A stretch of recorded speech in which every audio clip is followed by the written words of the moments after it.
शिव शाबर मंत्र सिद्धि। मित्रों, भोले शंकर राम नाम के रसिक हैं। शमशान घाट एवं वहां जलने वाले मुर्दे की भस्म को शरीर में धारण करने वाले भोले शंकर पूर्ण निर्विकारी हैं। उन्हें विकारी मनुष्य पसंद नहीं हैं। जब मनुष्य की मौत हो जाती है और मुर्दे को जलाया जाता है, तब जलने के बाद मुर्दे की भस्म में किसी भी प्रकार का विकार नहीं रहता।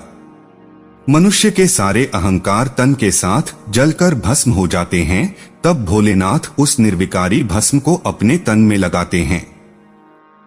भगवान शिव को प्रसन्न करने के लिए भक्त जल और बेलपत्र से शिव जी का अभिषेक करते हैं। इसके पीछे एक बड़ा कारण है, जिसका उल्लेख पुराणों में किया गया है।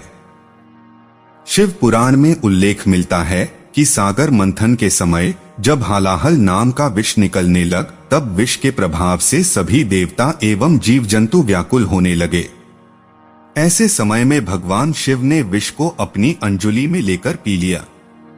विष के प्रभाव से स्वयं को बचाने के लिए शिव जी ने इसे अपनी कंठ में रख लिया। इससे शिव जी का कंठ नीला पड़ गया और शिव जी नीलकंठ कहलाने लगे। लेकिन विष के प्रभाव से शिव जी का मस्तिष्क गर्म हो गया। ऐसे समय में देवताओं ने शिव जी के मस्तिष्क पर जल उड़ लेना शुरू किया, जिससे मस्तिष्क की गर्मी कम हुई। बेल के पत्तों की तासीर भी ठंडी होती है, इसलिए शिव जी को बेलपत्र भी चढ़ाया गया। इसी समय से शिव जी की पूजा जल और बेलपत्र से शुरू हो गई। बेलपत्र और जल से शिव जी का मस्तिष्क शीतल रहता है और उन्हें शांति मिलती है। इसलिए बेलपत्र और जल से पूजा करने वाले पर शिव जी प्रसन्न होते हैं। मित्रों, आज के इस वीडियो में हम आपको शिव शाबर मंत्र सिद्धि के विषय में जानकारी देंगे, लेकिन उससे पहले हम आपको शिव जी के विषय में गुप्त रहस्य को बताएंगे। तो चलिए जानते हैं। शिव शक्ति रहस्य। मित्रों, शिव शक्ति जब कृपा करते हैं तो जीव सभी पाशों से मुक्त होकर सभी धर्मों, सभी रहस्यों को देख व समझ लेता है। कहीं विरोध नहीं, किसी का अपमान नहीं, कोई धर्म छोटा नहीं, सभी देव देवी पूजनीय हैं। शिव इस सृष्टि का परम सत्य हैं और शिव सुंदर हैं। उनकी आराध्य त्रिपुर सुंदरी ही माता भुवनेश्वरी हैं। शिव मृत्युंजय हैं तो शक्ति काली, बगला, तारा भुवनेश्वरी हैं। निराकार ब्रह्मा जब साकार रूप धारण करता है, जब वह महाशून्य से प्रकट होकर सगुण रूप धारण करता है, तो शिव कहलाता है और उसकी शक्ति मां भगवती ही मूल आदि शक्ति के नाम से विख्यात है। जीव कई पाशों में बंधा है, वह आत्मदर्शन की चाह रखता है, आत्मा परमात्मा के दर्शन की चाह रखता है। इसलिए शिव और शक्ति साकार रूप धारण कर जीव का कल्याण करते हैं, उसकी अभिलाषा पूरी करते हैं। शिव और शक्ति का संबंध। शक्ति शिव की अविभाज्य अंग हैं। शिव नर के द्योतक हैं तो शक्ति नारी की, वे एक दूसरे के पूरक हैं। शिव के बिना शक्ति का अथवा शक्ति के बिना शिव का कोई अस्तित्व ही नहीं है। शिव अकर्ता हैं। शिव केवल संकल्प मात्र करते हैं और शक्ति संकल्प सिद्धि करती हैं। शिव कारण हैं तो शक्ति कारक, शिव संकल्प करते हैं तो शक्ति संकल्प सिद्ध करती हैं। शक्ति जागृत अवस्था है तो शिव सुषुप्तावस्था, शक्ति मस्तिष्क हैं तो शिव हृदय। शिव ब्रह्मा हैं तो शक्ति सरस्वती, शिव विष्णु हैं, शक्ति लक्ष्मी। शिव महादेव हैं तो शक्ति पार्वती, शिव रुद्र हैं तो शक्ति महाकाली। शिव सागर के जल के सामान हैं तथा शक्ति लहरे के सामान हैं। लहर है जल का वेग, जल के बिना लहर का क्या अस्तित्व है और वेग बिना सागर अथवा उसके जल का क्या अस्तित्व है। यही है शिव एवं उनकी शक्ति का संबंध। शिव ही सर्वस्व है, शिव आदि देव है, वे महादेव हैं। सभी देवों में सर्वोच्च और महानत में शिव को ऋग्वेद में रुद्र कहा गया है। पुराणों में उन्हें महादेव के रूप में स्वीकार किया गया है। श्वेताश्वतरोपनिषद के अनुसार सृष्टि के आदिकाल में जब सर्वत्र अंधकार ही अंधकार था, न दिन न रात्रि, न सत न असत, तब केवल निर्विकार शिव ही थे। शिव पुराण में इसी तथ्य को इन शब्दों में व्यक्त किया गया है, एक एवं तदा रुद्रो न द्वितीयोस्नि कश्चन। सृष्टि के आरंभ में एक ही रुद्रदेव विद्यमान रहते हैं, दूसरा कोई नहीं होता। वे ही इस जगत की सृष्टि करते हैं, इसकी रक्षा करते हैं और अंत में इसका संहार करते हैं। रु का अर्थ है दुहक तथा द्र का अर्थ है द्रवित करना या हटाना, अर्थात दुहक को हरने वाला। शिव की सत्ता सर्वव्यापी है। प्रत्येक व्यक्ति में आत्म रूप में शिव का निवास है। अह शिवः शिवश्चार्य त्वं चापि शिव एव ही। सर्व शिवमय ब्रह्मा शिवात् परं न किंचन। मैं शिव तू शिव, सब कुछ शिवमय है, शिव से परे कुछ भी नहीं है। इसीलिए कहा गया है शिवोदाता शिवोभोक्ता शिवं सर्वमिदं जगत। शिव ही दाता है, शिव ही भोक्ता है। जो दिखाई पड़ रहा है यह सब शिव ही है। शिव का अर्थ है जिसे सब चाहते हैं, सब चाहते हैं अखंड आनंद को। शिव का अर्थ है आनंद है। शिव का अर्थ है परम मंगल, परम कल्याण। सामान्यतः ब्रह्मा को सृष्टि का रचयिता, विष्णु को पालक और शिव को संहारक माना जाता है। परंतु मूलतः शक्ति तो एक ही है जो तीन अलग अलग रूपों में अलग अलग कार्य करती है। वह मूल शक्ति शिव ही है। स्कंद पुराण में कहा गया है ब्रह्मा विष्णु शंकर की उत्पत्ति माहेश्वर अंश से ही होती है। मूल रूप में शिव ही कर्ता, भर्ता तथा हर्ता हैं। सृष्टि का आदि कारण शिव है, शिव ही ब्रह्मा है। ब्रह्म की परिभाषा है ये भूत जिससे पैदा होते हैं, जन्म पाकर जिसके कारण जीवित रहते हैं और नाश होते हुए जिसमें प्रविष्ट हो जाते हैं, वही ब्रह्मा है। यह परिभाषा शिव की परिभाषा है। ध्यान रहे जिसे हम शंकर कहते हैं वह एक देवयोनि है, जैसे ब्रह्मा एवं विष्णु हैं। उसी प्रकार शंकर शिव के ही अंश हैं। पार्वती, गणेश, कार्तिकेय आदि के परिवार वाले देवता का नाम शंकर है। शिव आदि तत्व है, वह ब्रह्मा है। वह अखंड, अभेद्य, अच्छेद्य, निराकार, निर्गुण तत्व है। वह अपरिभाषेय है, वह नेति है।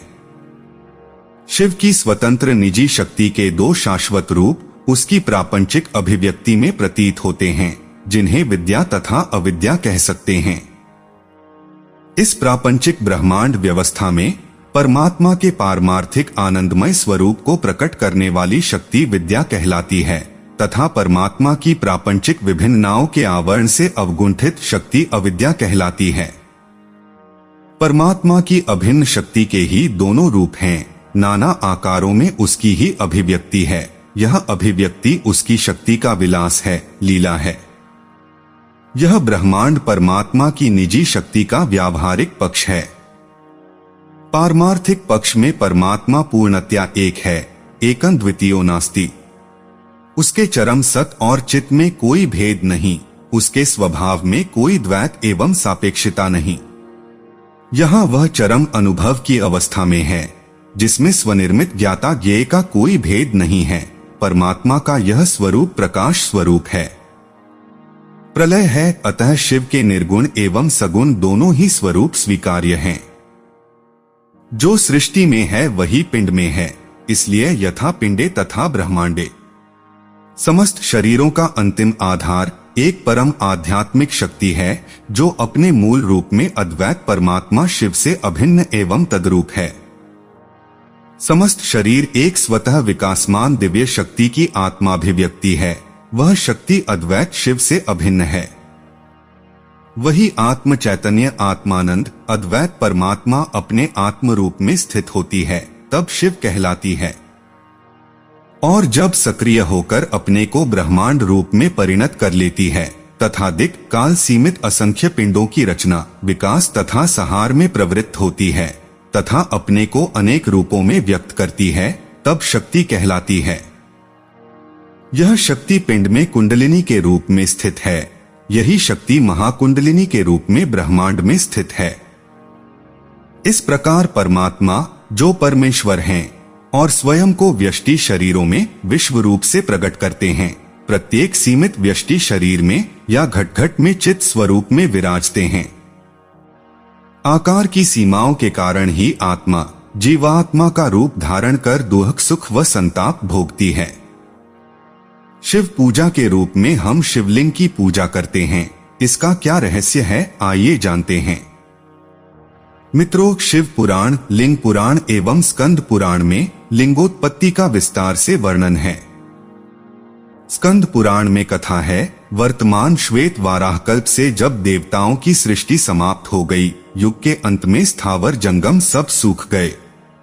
पशु पक्षी, मनुष्य, राक्षस, गंधर्व सब सूर्य के ताप से जल गए। सारी सृष्टि जलमग्न हो गई। सब दिशाओं में अंधेरा छा गया।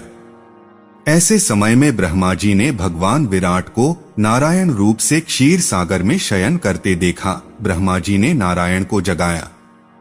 भगवान नारायण ने ब्रह्मा जी को बेटा कहकर पुकारा। ब्रह्मा जी ने क्रोधित होकर पूछा, तुम कौन हो मुझे बेटा कहने वाले? मैं तो पितामह हूँ। भगवान विष्णु ने समझाया कि हम ही सृष्टि के कर्ता धर्ता हैं, तुम्हें तो मैंने ही सृष्टि किया है। इस पर दोनों में वर्षों वर्षों तक विवाद होता रहा, युद्ध होता रहा।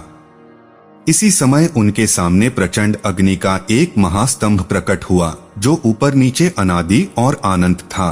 तब अकावानी हुई कि तुम दोनों इस स्तंभलिंग के छोर का पाता लगाओ। जो पहले इसका पाता लगाएगा वह सबसे बड़ा होगा। दोनों ने इसे ही झगड़े का निर्णायक समझा। दोनों ने निर्णय किया, ब्रह्मा स्तंभ के ऊपरी हिस्से का पता लगाएं तथा विष्णु नीचे के भाग का।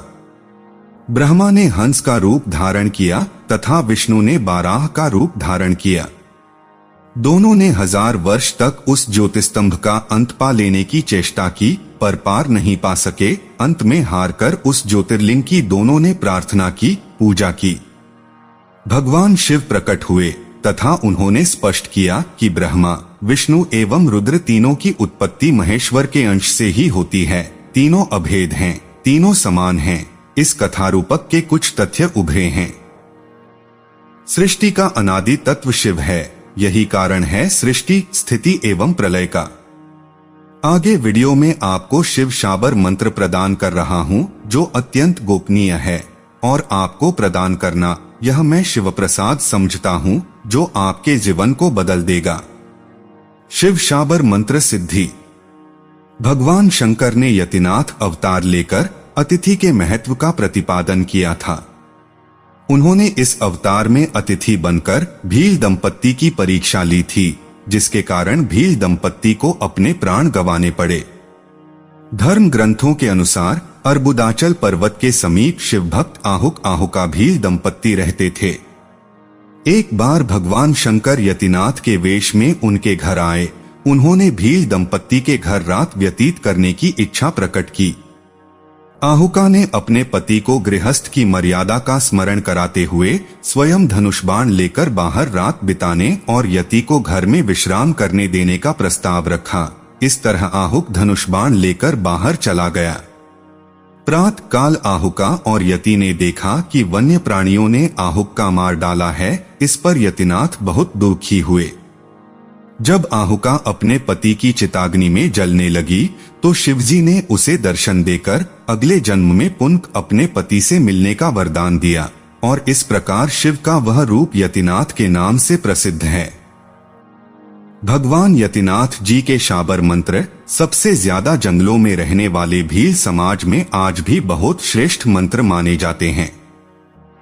श्री गोरखनाथ जी ने यतिनाथ शाबर मंत्रों के महत्व को अत्यधिक महत्वपूर्ण माना है। शिव जी से संबंधित शाबर मंत्रों में अवधूत शाबर मंत्र सबसे ज्यादा तीक्ष्ण माने जाते हैं और यतिनाथ शाबर मंत्र विद्या को शिव प्रसाद प्राप्त करने हेतु महत्वपूर्ण माना जाता है। आज आप सभी को इस श्रेष्ठ विद्या से अवगत करवा रहा हूँ, जो गोपनीय है और किसी किताबों में इस विद्या का वर्णन ज्यादा नहीं देखने मिलता है। यह विधान और मंत्र संसार के किसी भी किताब में नहीं है, परंतु भील समाज के पुराने लोगों के पास आज भी सुरक्षित है। साधना विधि। मित्रों, इस साधना को किसी भी सोमवार से पूर्व दिशा में मुख करके मंत्र का एक माला जाप रुद्राक्ष के माला से 21 दिनों तक करे। आसन, वस्त्र और समय को कोई बंधन नहीं है। मंत्र जाप से पूर्व गुरु और गणेश स्मरण अवश्य करे। साथ में हो सके तो ओम नमः शिवाय का भी जाप करें और शिवलिंग का पूजन भी किया करे। यतिनाथ शाबर मंत्र। ओम नमो आदेश गुरु को। यतिनाथ अर्बुदाचल पर्वत पर रहने वाले, पूरब से आवो, पश्चिम से आवो, उत्तर से आवो, दक्षिण से आवो, आवो बाबा यतिनाथ मेरा कारज सिद्ध करो, दुहाई गोरखनाथ की। मित्रों, इस मंत्र के जाप से कोई भी कार्य शीघ्र पूर्ण होता है, प्रत्येक मनोकामना पूर्ण होता है, सभी प्रकार के विद्या में सफलता प्राप्त होता है, शिवजी के स्वप्न में दर्शन भी प्राप्त हो सकते हैं। इससे शिव प्रसाद प्राप्त होता है एवं किसी भी इतर योनि को इस मंत्र के सिद्धि से आकर्षित किया जा सकता है।